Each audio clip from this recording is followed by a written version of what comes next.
ఇప్పుడు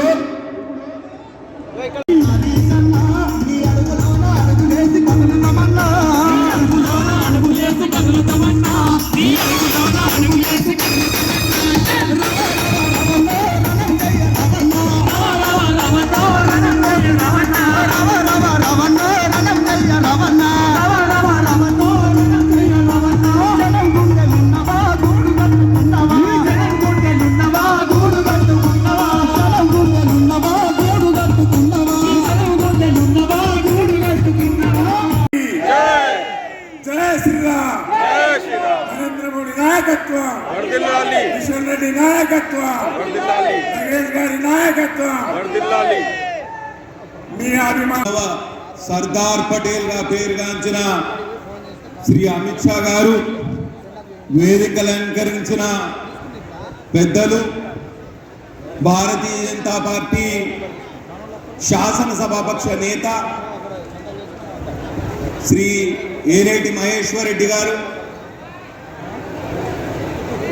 ఆదిలాబాద్ శాసనసభ్యులు పాయల్ శంకర్ గారు, అంజుకుమార్ రెడ్డి గారు, బ్రహ్మానంద్ గారు, వేదికను అలంకరించిన పెద్దలు సుహాసిని రెడ్డి గారు, కృష్ణకుమారి గారు, సొల్లు లక్ష్మి గారు, అరిగల ఇవాళ 47 డిగ్రీల సెంటిగ్రేడ్ టెంపరేచర్ ఉన్నది.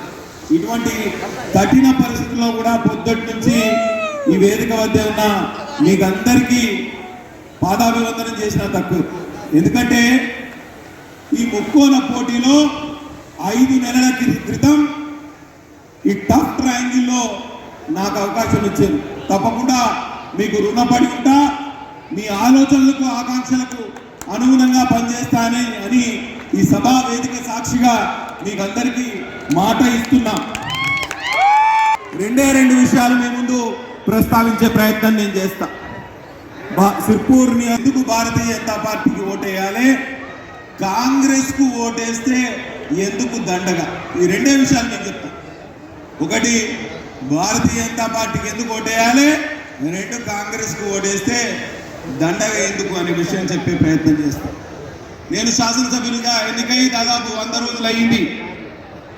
గత 100 రోజుల్లో సిర్పూర్ నియోజకవర్గానికి కేంద్ర ప్రభుత్వ నిధులు 100 కోట్ల రూపాయలు తీసుకొచ్చిన ఘనత మనది.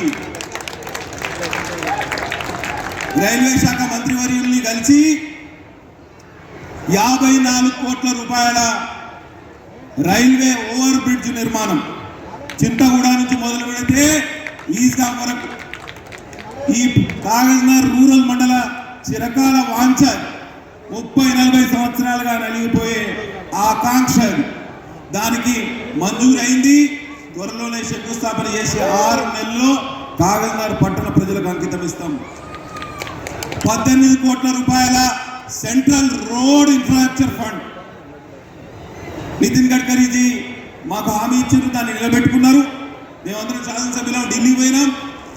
పెంచుకలపేట దయగా మధ్యలో పెద్దవాగు మీద 2వ వంతెన నిర్మాణానికి 18 కోట్లు పూర్తిగా కేంద్ర ప్రభుత్వం నిధులేవి. ఉపాధి హామీ నిధులు కేంద్ర ప్రభుత్వ నిధులే. సీసీ రోడ్లు, డ్రైన్లు ఏవైతే జరుగుతున్నాయో నియోజకవర్గంలో 10 కోట్ల రూపాయలు అవి కేంద్ర ప్రభుత్వ నిధులే. సంజీవయ్య కాలనీ కాగజ్నగర్ పట్టణంలో చాలా కాలంగా 30-40 సంవత్సరాలు ఎదురు చూసి ఒక అండర్ బ్రిడ్జ్ కావాలి, రైల్వే అండర్ బ్రిడ్జ్. శవాలను తీసుకుపోవాలంటే చుట్టూ తిరిగిపోవాల్సి వస్తుంది అని వాళ్ళు గగ్గోలు పెట్టారు. గత పాలకులు ఎవరు వారిని వినిపించుకోలేదు. 5 కోట్ల రూపాయలతోటి సంజీవయ్య కాలనీ వద్ద అండర్ బ్రిడ్జ్ నిర్మాణం సర్వే పూర్తయింది. 6 నెలలలోపు ఈ కాగజ్నగర్ పట్టణ ప్రజలకు అది కానుకగా ఇచ్చే ఆలోచన చేస్తున్నాం మిత్రులారా. అట్లనే ఈస్గాం 10 నెంబర్ వద్ద ఒక అండర్ బ్రిడ్జ్ కావాలి, దానికి 5 కోట్లు మంజూరు చేయించినాం. ఇట్లా చెప్పుకుంటూ పోతే 100 రోజుల్లో 100 కోట్ల నిధులు సమీకరించడం పూర్తిగా కేంద్ర ప్రభుత్వమే, రాష్ట్ర ప్రభుత్వానికి సంబంధం లేని అంశం ఇది. గోడం నగేష్ గారు మన ఎంపీ అభ్యర్థిగా ముందుకు వచ్చిండ్రు. తనని గెలిపించండి. ఇద్దరం జోడెడ్లలాగా పనిచేస్తాం, మీ ఆకాంక్షలకు అనుగుణంగా పనిచేస్తాం.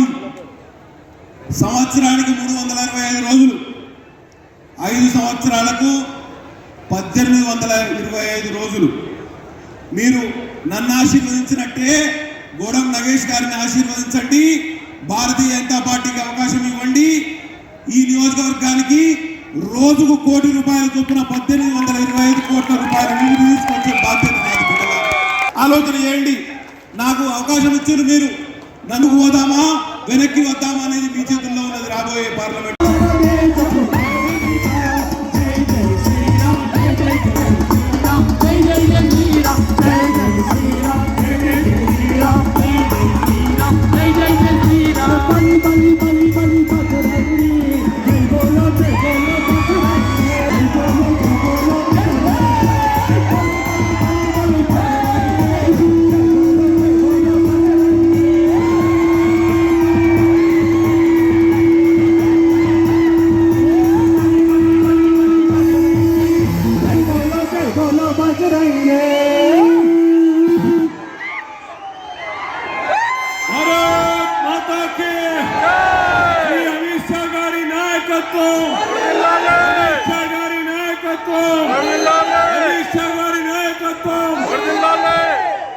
చేతులు నడిపి గట్టిగా చప్పట్లతో స్వాగతం పలకాలి. అమిత్ షా గారి నాయకత్వం, అమిత్ షా గారి నాయకత్వం.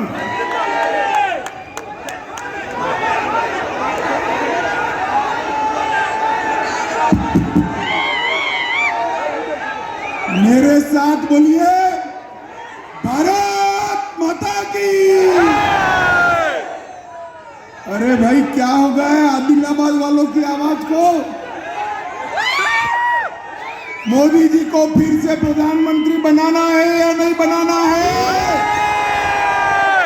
400 पार करना है या नहीं करना है? आदिलाबाद से गोदाम नागेश को जिताना है या नहीं जिताना है? तो भले आदमी ऐसी आवाज नहीं चलती। दोनों हाथ उठाइए, उठाइए दोनों हाथ, विजय के संकल्प की मुट्ठी बींचिए और प्रचंड आवाज से बोलिए भारत माता की वंदे जय श्री राम, जय जय श्री राम। मंच पर उपस्थित पलवई हरेश बाबू जी, पायल शंकर जी, ए महेश्वर रेड्डी जी, श्री रामाराव पटेल जी, डॉक्टर कोट्टापल्ली श्रीनिवास जी, अल्जापुर श्रीनिवास जी, और उस वक्त राहुल बाबा को निमंत्रण दिया गया, खड़गे साहब को निमंत्रण दिया गया, वो नहीं गए। नहीं गए भाई, क्यों नहीं गए मालूम है आपको? भाई, उनको डर लगता है अपनी वोट बैंक से।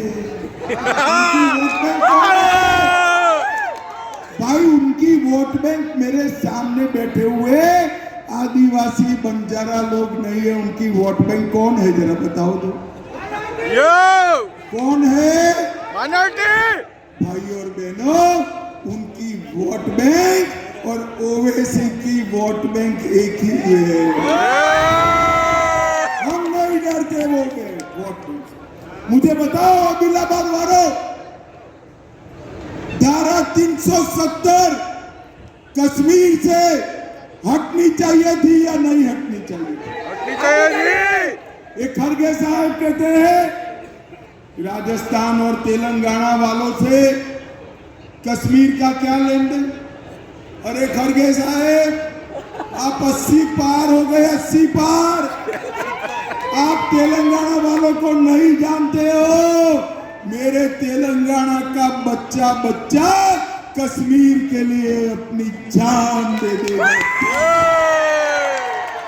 भाई और बहनों, ये धारा 370 को कांग्रेस पार्टी 70 साल से अनौरस बच्चे की तरह अपनी गोदी में बिठा कर रखी।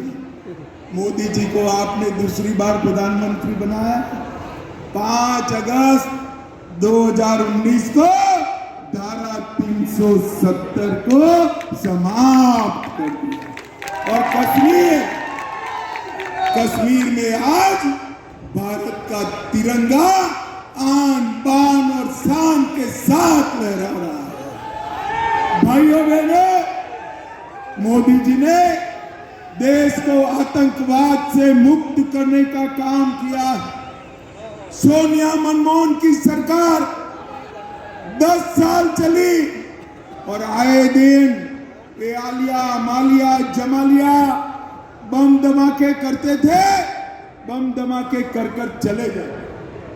मोदी जी की सरकार बनी, फिर से पाकिस्तान ने उरी और पुलवामा में हमला किया, मगर वो भूल गए कि कांग्रेस की सरकार नहीं है, ये भाजपा की सरकार है और मनमोहन सिंह प्रधानमंत्री नहीं है, 56 इंच के सीने वाला। 10 ही दिन में सर्जिकल स्ट्राइक और एयर स्ट्राइक कर पाकिस्तान के घर में घुसकर आतंकवादियों का सफाया करने का काम मोदी जी ने, मोदी जी ने इस देश को आतंकवाद और नक्सलवाद से मुक्त कराने का काम किया है। भाई और बहनों, मोदी जी ने इस देश के 80 करोड़ गरीबों को 5 किलो अनाज फ्री ऑफ कॉस्ट दिया। 12 करोड़ लोगों को टॉयलेट देने का काम नरेंद्र मोदी ने किया।